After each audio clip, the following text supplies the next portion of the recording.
Hello, and welcome to Conversations with Darkness. My name is Scott, and I am the owner here at Sky Cave Retreats, a darkness retreat center in Southern Oregon.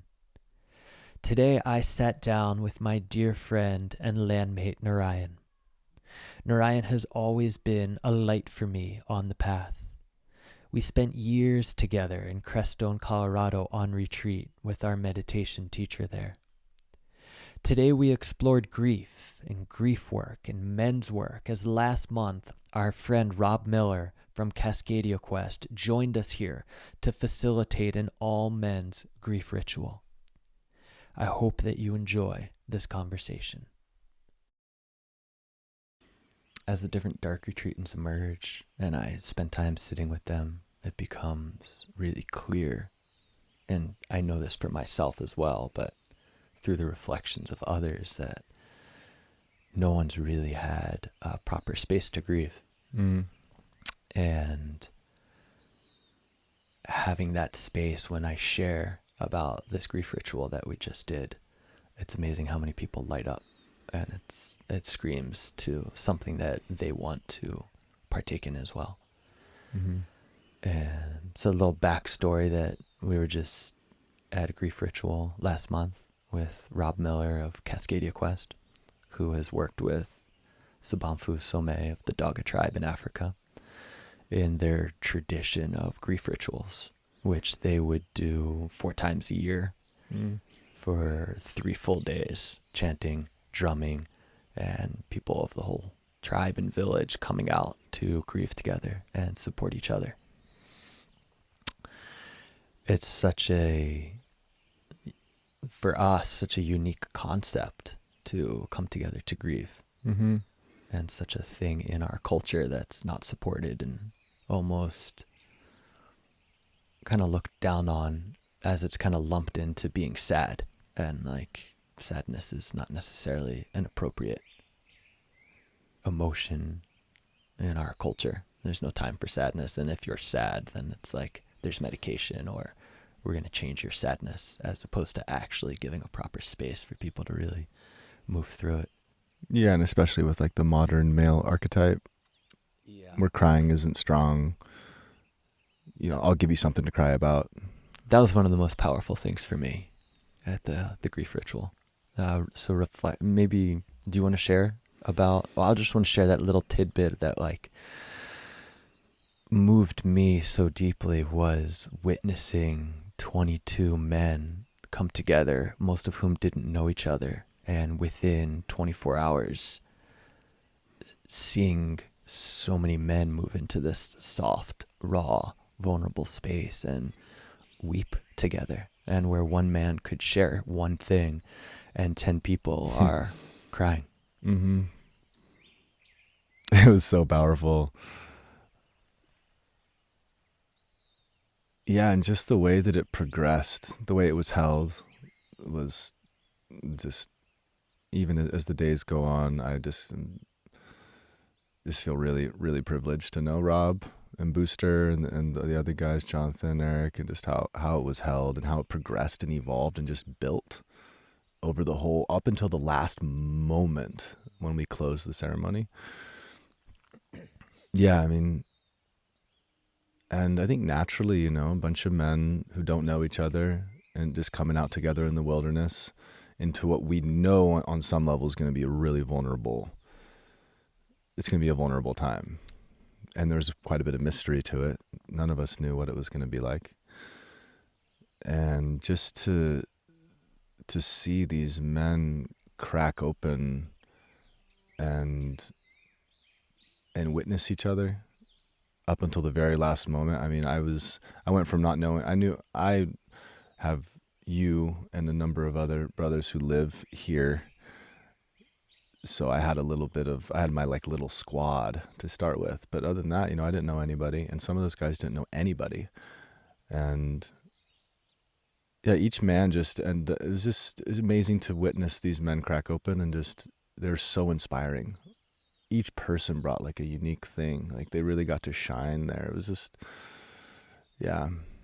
I think that's, touching on that which is unique at an event, at a gathering, that like the most, at a lot of spaces where people gather, it's like to really stand out and be the most inspiring. Not that one has to be the most inspiring, but when we're at a space and we witness somebody who's the most inspiring, sometimes it's something that somebody's been cultivating their whole entire life, or they're a musician and they've been, you know, dedicated to this thing, or they're a dancer, or they're, you know, profoundly deep in their being and they've been cultivating that but like in this space, sometimes the most inspiring person, really the most inspiring person in the moment is the one who's like most tapped into their grief and letting it flow.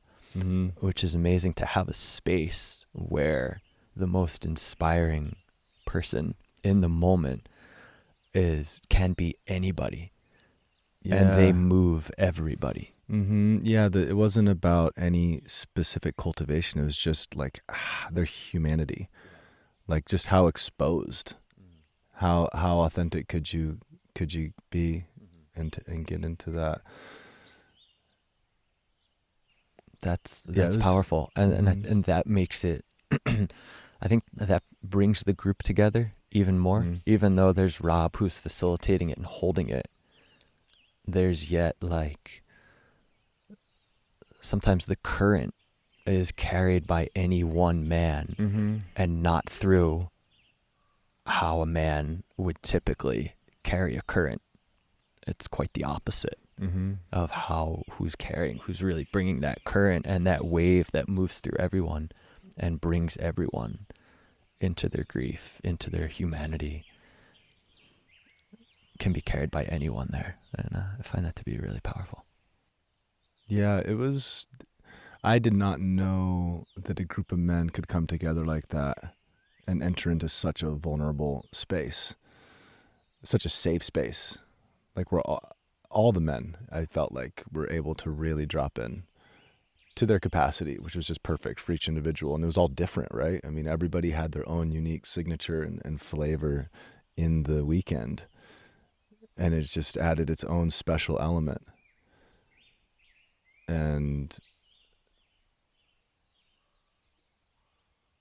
yeah, it was one of the most inspiring things I've ever witnessed in my whole life. I think it was the same for you too. So we're currently on land on 400 plus acres outside Ashland, Oregon, enfolded in another 100 plus thousand acres of protected wilderness. And the grief ritual that Rob facilitated was here as well.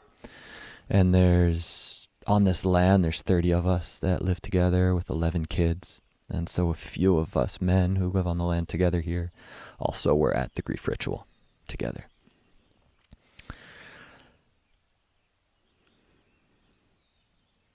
Maybe we could talk about just paint the picture of how it was set up, like what happened arriving, some of the circles, some of the moments that were most inspiring for you and for me. Yeah, so once the few of us who live here were kind of helping Rob in the beginning with getting it kind of set up, and we realized out the gate that there wasn't a good flat spot in this wilderness zone for us to actually congregate around a fire and to have counsel and stuff like that. So we had to get to work with leveling a spot, and we just had to bust it out. It was hard work, but it was cool to see the elements of that kind of start to fuse the team together. And yeah, slowly just a bunch of men I've never met started to trickle in. And we had little campsites that we had created throughout the forest for them to get comfortable at and to sleep at and pitch their tent. And we had a little base kind of camp kitchen. And where Fallon would prepare our food, and then it would get dropped off and we'd go pick it up. And so we didn't have to interact with anybody. And yeah, I think it was from the moment that we had our first council, and the especially with the fire, when we made the first fire, and how Booster struggled with the fire, and how he just weaved that immaculately into this lesson of his own imperfection, his own insecurities, and the things that were coming up for him when he was doing it. And I was like, oh, that was just really, really special. And I think Travis said, he's like, right from there, you just knew it was being held in a good way. Mm-hmm. No one posturing. No one posturing, and just an honesty about, and I think it's that type of constant reflection that a man, or anybody really, to be in touch with those things coming up in yourself in real time, that keeps you from entering into that reactivity and posturing that we see in like the modern Western archetypical man, that has led to so much destruction on the earth. Yeah, weak or incompetent, he's just human, and things are hard, and you're gonna mess up. We are weak at times. We are weak. And so, as soon as we started to have counsel and men got to share a little bit about why they were here, you could just feel the potency. Like there's a lot of stuff these men that could work through. And we were so fortunate to have it in this spot and have that whole creek area where we built the grief altar and the anger shrine, which was, I think, a slight addition to the traditional, to Sabantfu's style. Yeah, the anger shrine was an area where we had created a space for men to basically exercise any rage or anger that they needed to, viscerally. And we had gathered hundreds of sticks and branches that they could smash across this gracious tree that we picked. That'll, will be there forever as our anger shrine. I need to go down there and go visit that tree. And these men just got to get into it and move any energy that might be inhibiting them from tapping into their grief. I think it's pretty regular that men in particular can mask their grief, gets masked by anger as like a protective mechanism. And so to get through some layers of anger first, and then you can get into that deep well of grief. And that seemed to be a really good thing for a lot of the men. It worked. Yeah. And because it's, I've been a part of some circles like this before. And even with that familiarity, I recognized the, just the little walls in the very beginning that I had kind of built up. And so it definitely, it took some effort to like move into the space and to like give yourself the permission and stuff like this. I didn't visit the anger shrine in this ritual because I got there. I had stuff to work through. It was just right on the edge already. But it proved to be really, really good for a lot of the men. And and like the camaraderie around it too, with the men who were kind of supporting the anger shrine, and while men were moving through that, and then encouraging them to bring out their anger and rage and scream about it. Like helping them to give themselves permission to do that. And then the grief shrine being right near the anger shrine, and chanting and drumming, and an altar where people, when their grief started to arise, to go up. And when they would go up to the altar, there'd be another man who would come behind them and have their hand on their back and just be there supporting them in their grief. Yeah. We had an ancestor shrine, an ancestor altar that people could bring pictures, and we decorated it beautifully. Like Travis and the other guys who put that together made it so beautiful. And just as a place to kind of tune in to any familial grief and whatever else. And then of course there was like the village where we all held the whole scene, singing, dancing, drumming. Rob and Ibrahim, our brother from Guinea, who was drumming, and they were just holding it down the whole time. And we went for hours, and as one man would feel inspired, then he could move up and enter into his process, and then they would be supported by men behind them. And yeah, the first day, it was, you could tell it was starting to kind of crack. Men were starting to crack, but there was a lot in there, and there was more in there, and Rob just knew it, and he was just attuned to it, and so he adapted it, and we went further the next day, and that's when it really. I mean, I think I was at the grief altar for 2 hours straight, just like like just exercising, like so, like from my guts, and yeah, and just to like feel like these men who became my brothers like overnight, like holding me in that space was just like, yeah, it was inspiring its own grief, and then that was the most amazing thing about it, was how then it was like, once it was cracked open, it's like then you were able to tap into all these kind of little secret wells of grief that you weren't even aware of.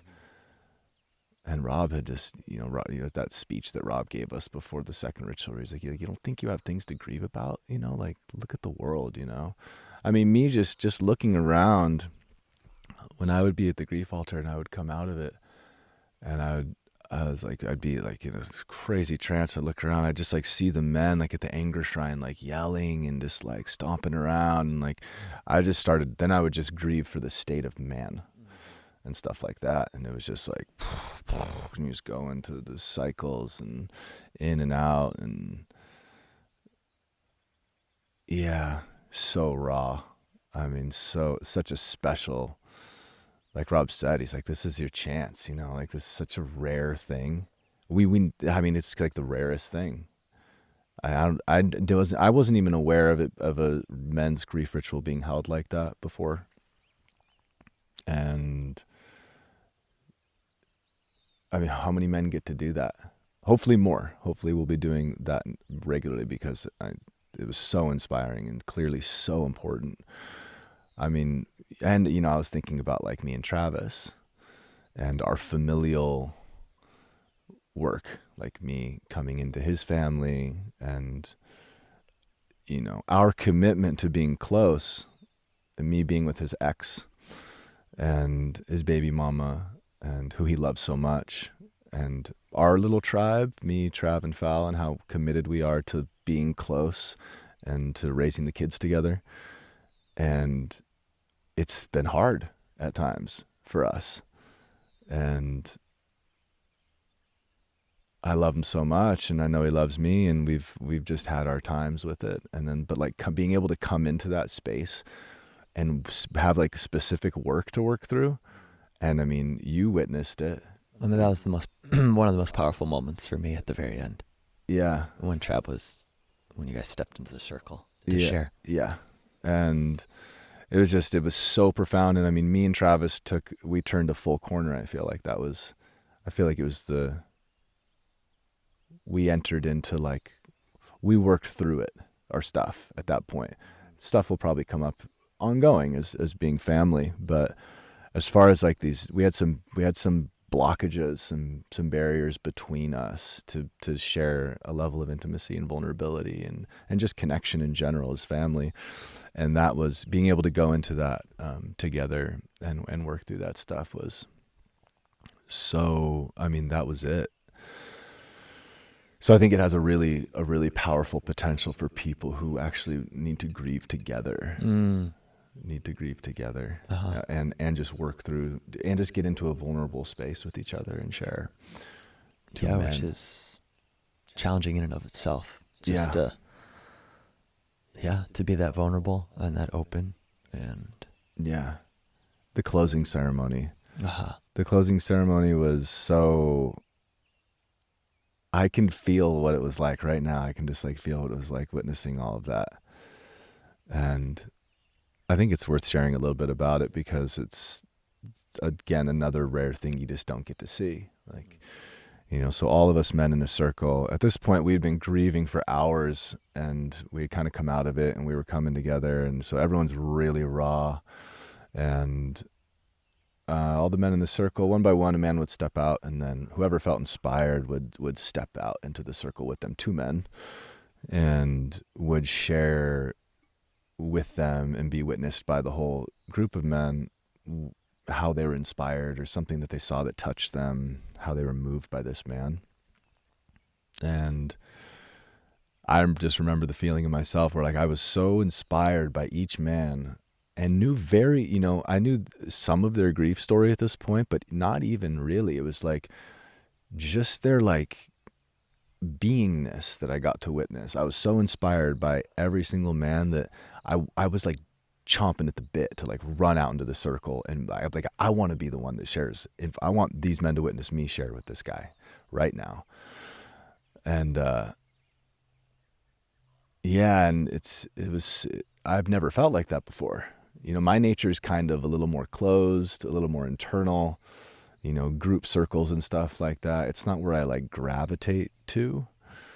Or I like group circles, but maybe like that type of sharing. And I was just so hungry to share and just have these men be witnessed like that.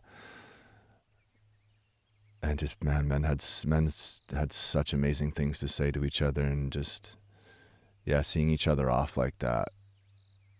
And men's lives were changed forever. For sure. And I was like, I have to be involved in this work. I said, I have to support this work to flourish in some way. It's so important. Such a deficit in our culture. And it was an initiation. I think men were kind of calling it like that, and Rob was saying that, and it really felt like that, like just kind of initiated into a level of manhood that includes these neglected and deprived aspects of what makes a man a healthy man. And that includes vulnerability and softness and intimacy and men holding other men and accountability and integrity. And yeah, I commend all the men that came. I mean, like men shared some really heavy stuff, really vulnerable stuff with strangers. And everybody just like took a step forward and held each other. It was so special. It was so special. Yeah, what about you? What was it like for you? Well, I was going to ask you, what were one or two of your most like moments like burned in your mind that really like live on when you reflect on it, and when you reflect on like how you were moved so deeply of like a possibility or like something that really is burned and ingrained in your mind and in your heart through that experience? I mean, so much.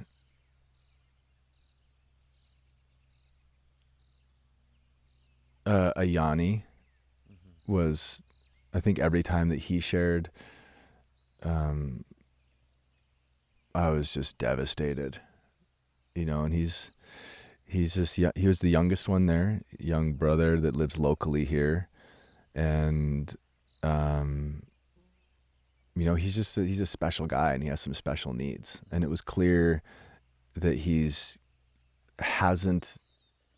just been kind of outcast a bit in his community, and he doesn't have the social tools to kind of like step into the world like most men, it seems, in a certain way. And it seems like this was the first time that he'd ever just been totally accepted and totally held, and he could just totally be himself. And so that was really, really special he cracked me open every time he opened his mouth. He was so vulnerable and so honest. And I remember, I'm just going to start just flying through the different memories as they come. But yeah, when I was at the grief altar, and I was like in between waves, and Booster came up behind me and he's like a bear, and he just like grabbed me and held me like a bear, and I just like exploded. I just exploded. I was weeping so hard. That's something that I'll never forget. That the speech that Rob gave us before the second round of the ceremony was so inspiring. I had felt like, I had grieved pretty hard for like a little bit the night before. And I was like, yeah, I feel good. I feel like I worked through some stuff. I was grieving some past miscarriages and my grandma's death, and not have been able to be with her when she died, and some different things. And I felt like I had like worked through some stuff. And then Rob was just like, he just like came in, his energy was just perfect. And that's what I love about Rob, is he's one of the just most gentle and noble and soft men I've ever met in my whole life. But he's a fierce warrior too. And he can just like, he came into that energy in himself and just brought it at the perfect time and inspired all the men. I was like, oh, there's work to do. There's work to do. And there's actually a lot to grieve. There's a lot to grieve. And if we haven't given ourselves the time to really feel that and go into that, now's the time. Now's the time. And so that was like, I could see Rob right now in my mind's eye. He's kind of like walking back and forth as he was saying it. It's like we were literally getting ready to go into battle together. And yeah. Let's hear some of your favorite moments, and then I'll bounce back as they come to me. As a whole, witnessing men move into a completely vulnerable, kind of broken down space, it was so powerful to watch a group of men, most of whom didn't know each other, come together and within a day be weeping together. Was definitely one of the most powerful things that I've ever witnessed. And for me, currently where I'm at in my life journey, of something that inspires me the most, of like stepping more deeply into, falling more deeply into that space of having more access to just the raw emotion. And yeah, in our culture, and also in our West Coast New Age spirituality, where it tends to get painted as a space of love and light and brilliance and cosmic experiences and swirling sacred geometries and like all kinds of phenomenal experiences. I've just never seen grief ever be talked as a part of that. Even through my entry into spirituality, all the different spiritual books that I had read in my youth, and it was never. And then so that all painting a picture in my mind of like spirituality and like the amazingness of spirituality and these ecstatic dance and ecstatic singing and all these amazing things that like, oh, as I drop in deeper into this well of spirituality, these are the amazing things that are arising for me now, and I'm moving more deeper into, and the things that I have to look forward to. This is not how I frame it now, but there was a time in my life when I had it framed that way. But dropping into a deep well of sadness was certainly not something that I ever thought of as a spiritual or beneficial. Yeah. Spiritual aside, even beneficial. Over the last few years, that's changed for me. And witnessing this, definitely, it's something that I've been stepping into more over the last year, or experiencing more. I guess it's not stepping into, it's like a being open to, and starting where there's like a desire to lean into it more. And then witnessing all of my subconscious walls around it, and just almost at times what feels like an incapacity, a lack of being able to move into that in yourself. Yeah. And you've inspired me in the past. This was one thing I was going to share in that circle, but I didn't get to step in when you were up there. is that I've witnessed you in that space before of weeping in front of others. That's something that I've never done until recently.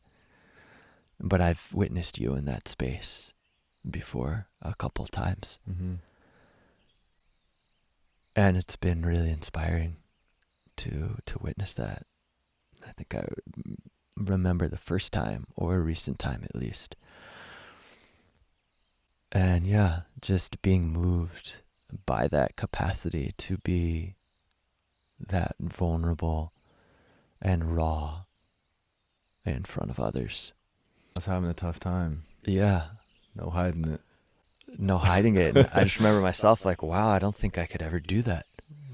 And it's interesting what arises at times, and this weaves into the grief ceremony, is like when you see somebody like that, you want to console them. You want like just, I don't know, human nature, or perhaps our certainly our culture, because grief is not a thing. And when somebody's grieving, you want to console them. Yeah. And help them stop being sad. Mm-hmm. And I can't recall I feel like that did perhaps arise. Not that I wanted to stop, but it's just like, how can I console? Yeah, you don't want me to feel pain. I don't want you to feel pain, but like through this last year, there's been a door that's opened for me of discovering and exploring the preciousness of the pain of grieving, where it's not a pain, it's a pain, but it's painful because it's so precious. It's like there's so much love, there's so much feeling, and there's loss, but the loss is, as I dive into it, there's those exploring that moment where like love was not there, where there was a disconnection, and the pain of how precious life is, and that pain of not being connected to the preciousness of it, and that edge of like moving into the depth of that well of sadness and pain at the same time. There's such a preciousness because life is felt so strongly. There's such a deep connection when we can move into that deep well of pain. There's that beauty. And witnessing others in that and not necessarily feeling moved to console them. And in the grief ritual, when somebody went up to the grief altar and we would put our hand on their back, there was specific instructions not to massage them, not to rub them, because in that there is a movement, subtle or not, to console them of their grief. And we were there just to support them and not massaging them and not attempting in any way to console them, because the movement was to go deeper into it. Feel that grief, that depth of sadness and longing and loss more deeply. Yeah. And yeah, I think more and more that's something that I am opening to, including more that, as I was sharing about growth and spirituality and what seemed beneficial, there was no room, like grief just was not a part of it. A lot of spiritual bypassing that we've had to, in the culture that we kind of came up into mindfulness through and stuff like that. Right. You know, it's like you got so much to be grateful for, this and that, you know. Right. It's like even if you are privileged, which we for sure are, then that doesn't mean that you don't have things to grieve. Right.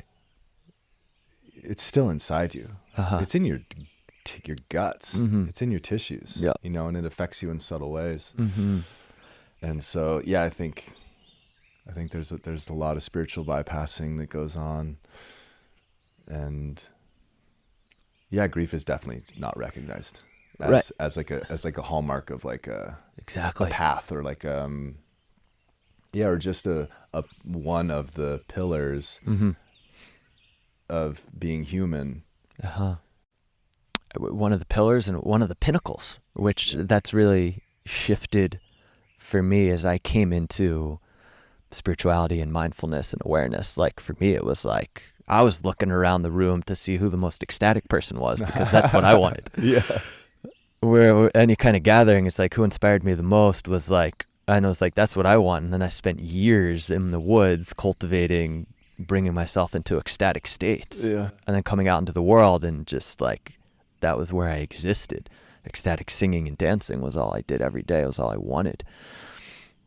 And that was how, for me, I had framed spirituality. That was after years of the dispassion and the ultimately somehow disconnection that Buddhism had kind of like, how I had framed Buddhism within myself.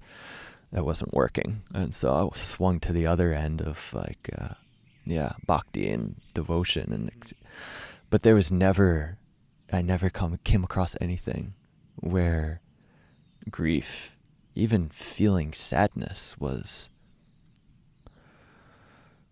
welcome or really included, especially in the way that I've come to include it now. And where, to me, I hold it more now as the pinnacle. When I witness even people who come out of the dark and they're grieving, it's like I'm moved to tears. I join them, which is probably a capacity I wouldn't have had before. And I'm just so inspired. I'm so inspired by one's capacity to go there. And then witnessing others who then who share that they feel like they've never been in a space where it was appropriate. It's rare to be in a space where it's appropriate to be sad, because naturally, through our culture, we console people immediately when they're sad, or distract them, or give them keep something moving else forward. to do. Yeah, there's no time for Keep this. doing. Yeah. We need you to be happy. And so creating a space and a culture built around an appropriateness to moving into that expression. Mm-hmm. And it seems like there really is a need to create a space for it. Yeah. Like obviously there's, like Rob said, there is an appropriate time for it. Right. And we can create that Mm-hmm. and in our communities and hold that for each other. Mm-hmm. And yeah, so it just speaks to the importance of gathering like this from time to time. And of course, whenever you need, but creating the space to go do it so that you feel safe and you can really go into it. Mm-hmm. Yeah. And so that as a whole, witnessing that at the grieving ceremony was really inspiring. There was that moment when Travis stepped up, when you had stepped into the circle and Travis went to go share, that I was moved into tears of just the witnessing his pain and his capacity to talk about it and move through it and want to meet you, to not being his capacity to move beyond his pain at the same time, him in his pain, and then through expressing it and sharing it, his capacity to move beyond it, and then his ability to actually drop in deeper into wanting to stay connected and not having his pain be that thing that keeps him from disconnecting and supporting you. And He's so brave, man. That was so, wow. Oh man, it meant so much to me, him doing that. I think everyone was moved to tears in that moment. Yeah. Yeah. That was really powerful to witness. And witnessing the anger shine. It's interesting to be in a space where people can feel safe expressing their anger. Mm-hmm. And in some of those moments, it was just like people really went into some serious anger and rage. and having a space where people feel safe in doing it and supported in like totally raging, which is also another thing that is not appropriate in our culture. It's really not appropriate in many spaces, and it can be really scary. And having a space like that where there is a space for people to appropriately rage. Right. And there were a few rules. What were the rules? It was like, can't hurt anyone, can't hurt yourself, you have to come back alive. Those are the rules. And so other than that, it's like you were free to say whatever you wanted. There was no judgment on what came out of your mouth. You were able to throw your body around however you wanted, as long as it was within a safe, safe way. Yeah, go on. Yeah. Wow, that's pretty much it. I'm just reflecting on just another quality of being that gets repressed. Yes. In our culture. I mean, I guess there are people that are angry it's there, but it's not fully able to well forth, and thus it doesn't really have a full expression, and it's kept in some kind of container, so it doesn't move because it's not really allowed to be fully moved. The anger. Yeah, to be in a space where these emotions and qualities that aren't really included in our culture or in spirituality or in self-development or in however one orients in that way, to start to include them more. Yeah. Well, I think about the anger and rage of man is pretty self-evident in our world. Right. And so it's like there's no shortage of it, but it's like, so it's in us. It gets built up inside of us. And there's things to be mad about. There's things to be mad about. And so, but to be intentional and to come into a space where you're held and you can like work through that energy and then let it go, instead of that, we see so many atrocious things happen from that male fire that's just like raging out of control. And so having a place for that. Yeah. Seems super important. And seeing how needed it is. After having done that and then being with the dark retreatants when they emerge from the dark, it's like starting to birth a vision of like certain retreats that would weave in a full spectrum to round out the inner exploration with also the expression of moving into these qualities and ways of being that people just don't normally. Having offerings where people get to go into the dark and explore the subtle and find fulfillment in the subtleties of life and rest more deeply than they ever have before, and then come out and also experience other ways of being, going beyond their mind and their personality and their structure through grieving rituals, through movement, through dynamic, cathartic practices and experiences.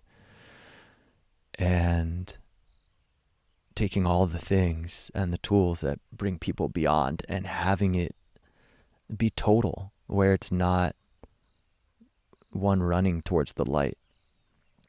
There's the shadow work, there's the uncomfortable, there's the sitting and moving into the uncomfortable, the discomfort in many different ways, sitting in the darkness alone with no escape and resting into the discomfort. And then a grief ritual where the most inspiring person there is seemingly the saddest. Where does that happen? Nowhere. Nowhere is the saddest person the most inspiring. That's a rare thing. And not necessarily that the grieving person is sad. That's kind of a misqualification. But from the outside, that's what it looks like. Yeah. When you're in it, it's precious and it's beautiful. And it's like the polarities of life merging together in utter simplicity and beauty, where you have utter devastation and this preciousness and beauty of returning to a profound connection with our humanness and the tenderness of the heart, the tenderness, where the most tender man is the most inspiring, where the most broken man is the most inspiring, the most vulnerable, and man is the most inspiring. I mean, I love that. And yeah, having a space where we move beyond ourselves in so many different ways and step into qualities and ways of being that we haven't before. So being in the dark and sitting in the discomfort there, a grieving ritual where you get to move into that discomfort too, and being witnessed in that discomfort, being witnessed in being in grieving, in being sad, in being raw and vulnerable. Yeah. Yes. And then also weaving in like the Osho dynamic cathartic experiences where you're fiery breathing and screaming and shaking and just really moving into an expression that you've never had before, being a way that you've never been before, which could be something that moves people into new expressions and connects them with different spaces within themselves. And you'd like to see that like added into an offering where there's the dark, there's these grieving rituals, there's these cathartic, expressive movements and screaming and shaking where we go beyond ourselves and we really drop within self-development and spirituality and all those things. We have these concepts of what it looks like when we've arrived or what it looks like when we witness somebody and we're like, wow, that person's really there. But the path is so nuanced and there's so many different areas of development and moving into a space that includes all things where like there's a space where there's the ecstasy and then there's the grieving and then there's the subtle and then there's the wild, and one's not more important than the other, one's not more holier than the other, and there's the full spectrum. And for me, what draws me in the most right now is the grief, is the tenderness, is the tenderness, and being in that space. It was the tenderness that moved me the most, witnessing within myself and other men the capacity to just be unbelievably tender. There's that, I don't remember it exactly, but there's that Kahil Gibran from the Prophet, the pain of knowing too much tenderness in the heart. Just that experience of pain and tenderness and love all woven into one. That was the most inspiring thing for me to witness there. Yeah. Yeah, I really want to see more of it. Yeah. Yeah. Are there aspects that you would have, I didn't get to ask you this, that you would have included? Anything that you would have changed or woven in additionally? Seems like there's a, it could be, I just know my own experience with breath work, holotropic breathing, like the rebirthing stuff. I know that I've used that for myself. I used it during the ritual itself to kind of get on to the next wave in between my grieving. Can you go into some details about that breath work? Yeah. What did you call it? Well, I mean, there's like the brand of rebirthing, you know, where it's basically just like a big bellows breath from the belly in and out of the mouth until you crack, you know, and most do crack, I think. You know, I certainly did when I got in touch with that breath work. But many people are doing different types of breath work that are like that now. That's just an old brand that we're aware of from back in the day. But it just gets into your guts, and it removes a lot of energy and can get down into some buried emotional stuff. And after I cracked on the second day, I cracked really fast. I think we started drumming and singing, and one man went to the altar pretty quick, and I stepped up to support him. But it was like 2 steps towards the altar, and then I just cracked. And then I was like, I need help, so someone came up to support me, and then it was on.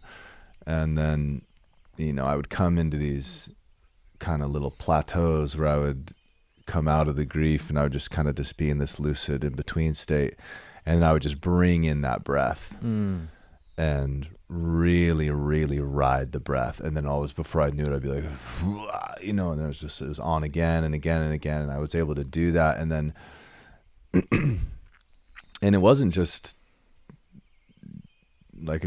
happening just to be happening. It was connected to real stuff inside myself that I was aware of as it was coming up.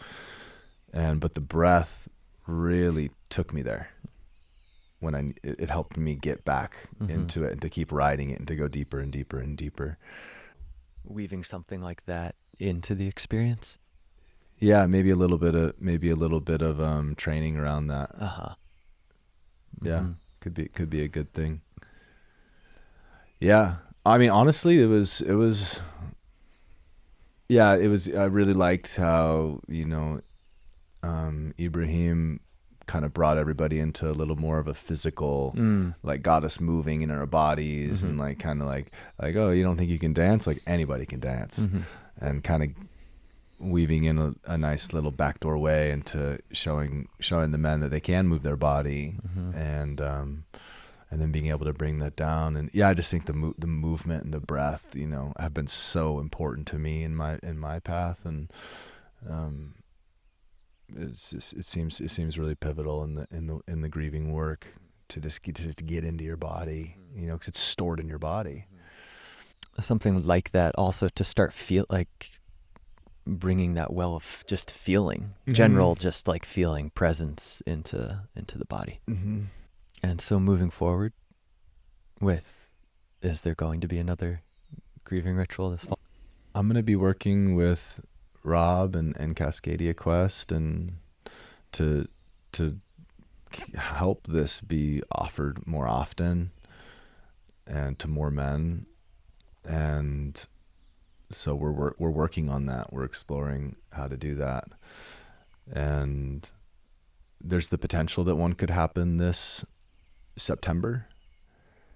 It's a little pressed with all the other work that Rob does for Cascadia Quest. He has youth rights and men's, he has vision fasts that he's holding, and they all take a ton of energy and a ton of presence from him, and he tries to travel for them. So if we don't get it done and get it ready by September, then I think it'll be next year. We're hoping to offer like at least 4 a year, and to like larger groups too. So yeah, I think if people are interested, they should go to Cascadia Quest's website and join the email list. It's cascadiaquest.org, I think it is. And I recommend anybody go there and just find out who Rob Miller is. My really, really dear brother and a mentor to me. And I know he's just one of our most precious elders, one of our only elders. I feel like, it's like an elderless time, it seems. And so I hold him really, really dear. He's like a precious gem to me. And I feel really, really lucky to be close with him and to be able to start moving into working with him and making this work more available to more men. And so yeah, get into Cascadia Quest and their offerings, get on the email list and stay up to date on what's going to come. We're entertaining the idea of expanding the social media presence, which I know we have me and him both have Rob's resistance to. Still archaic. He's old school. He's in the Stone Age. He's old school. Yeah. Which I love. His work's in the Stone Age. Yeah. Still just has a flip phone. Yeah. I love all that about him. So we're trying to figure out how to do it in a way that feels good for us, but also can reach more men and more people in general for for Cascadia Quest and this new branch of Cascadia Quest that's focused for men. And so yeah, we're all really inspired, and it's emergent. So we're figuring out what it involves. I mean, men's groups we think are so important. Just the gathering of men on like a weekly basis in your community. So entertaining the idea of an offering that maybe just actually helps men know how to do that, create that, and hold that for their community.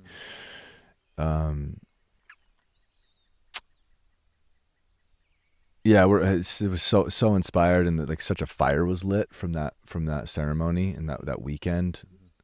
And so we're just we want to keep doing the work. There's a beauty of, being with men that didn't know and just witnessing that process of men grieving together and crying together. And the beauty of, there was 5 of us from the land here that went, and just witnessing the depth of that bond and getting to witness each other in these spaces that we never see each other go into, because it's not always appropriate. There's not a container for it. And for some of us, it takes a lot to move into those spaces.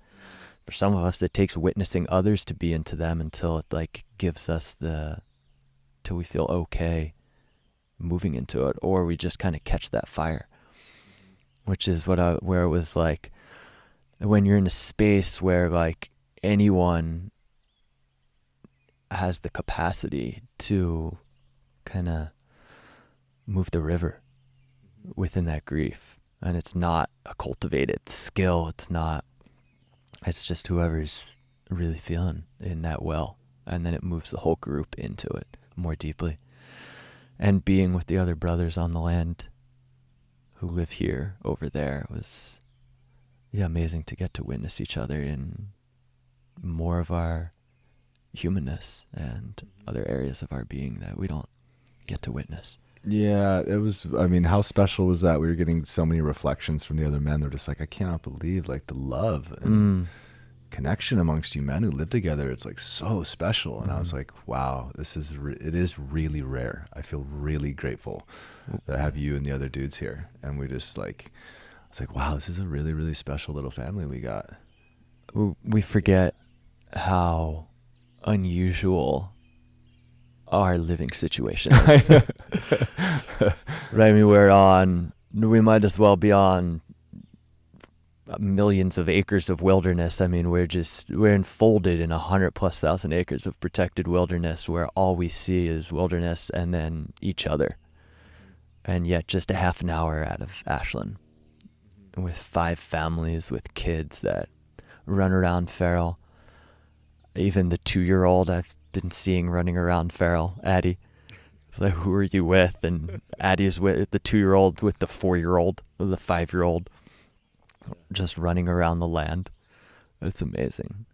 And getting to explore those other wells within our being together. It was really special. Yeah, I was really happy to have that reflection from everybody, and just to remember that. Yeah. Really see it for what it is. Yeah. Beautiful. Yeah. Thanks for sharing. Yeah, man. Thanks for having me. Yeah. Thanks for being here. We'll keep having these conversations, because I think we're both pretty inspired. Yeah. Awesome.